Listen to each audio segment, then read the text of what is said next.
thanks for the support on the first episode on autonomous cars. Hope you keep up the support. In this episode, we'll be talking about virtual reality, or VR. This is pretty new technology that many people know about, but not how it works. That's the reason we're explaining it in this episode. Well, all VR systems work a different way, but what they all have in common is a normal screen you would watch videos on, except there are two of them right beside each other. So it tricks your eyes and your brain into thinking you're seeing it in real life. There are two types of VR systems. There are traditional PC VR systems, which requires a headset and a very powerful PC, but soon it will be available for all computers. These headsets normally come with controllers to interact with the VR world. These headsets have sensors you put around your room so it can scale it and tell you when you're about to bump into something. The other type of VR is mobile VR, a much lower end VR experience, but it will improve as these mobile phones become more powerful. They will be able to handle PC games. For now, these phones are more of a visual experience compared to a gaming experience that the PC VR can deliver. A big part of the VR is the screen moving when you move your head. This is caused by a gyroscope in the headset or built into the mobile phone. A huge difference between PC VR and mobile VR is the price, and it's very debated. It's either a more realistic experience for a higher price of roughly $1,300 Canadian, compared to the cheaper alternative for visual experience ranging from $10 to $100 depending on the quality. A much newer VR type is console VR. Currently, the console that features VR is the PlayStation 4.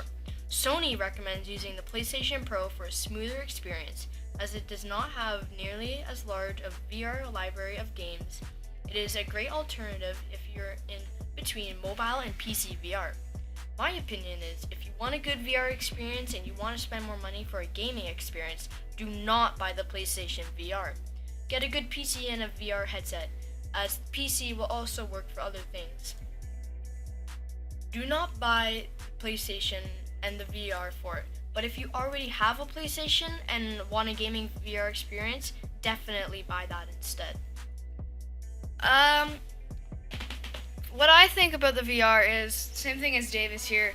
I think it's whatever you want. If you want to spend the money for a crazy experience in the VR world, then go for it. But if you don't have the PlayStation, what's the point of buying a PlayStation? It's just a lot of extra money. Whereas you can just use, if you have a nice computer, just use that. So what do you think?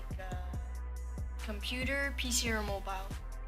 I think probably the PC because it's quite strong. The mobile is really weak.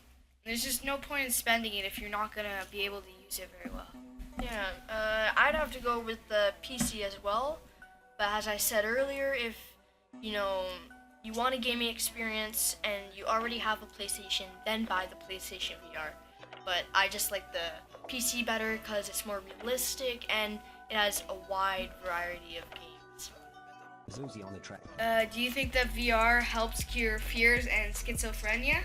Yeah, absolutely. There's been some studies showing there's new doctors that are using VR to help cure fears and schizophrenia.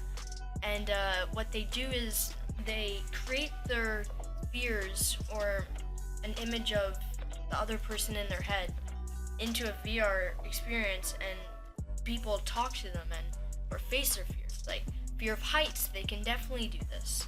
And they do sessions, and I think it definitely works. What do you think? I think, yeah, it can work. It just depends on how realistic the experience is.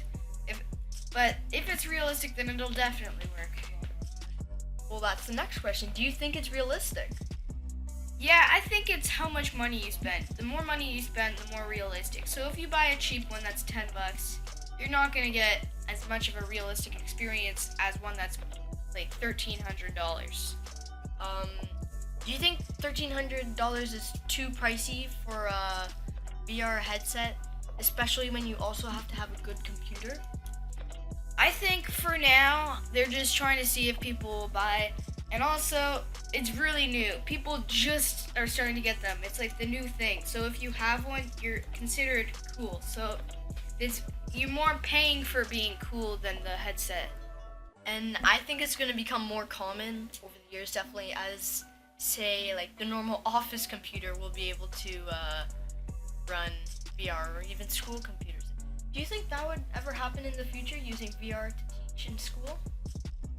Potentially, but not for a long while. Yeah, I think maybe it would come to exclusive schools first, and then yeah, but I think that'll be a long while before something like that Yeah. happens. Well, thank you guys for watching our second episode on virtual reality. Tune in next week to see fidget toys, the new trend that's driving teachers crazy. Thank Bye. you. Bye.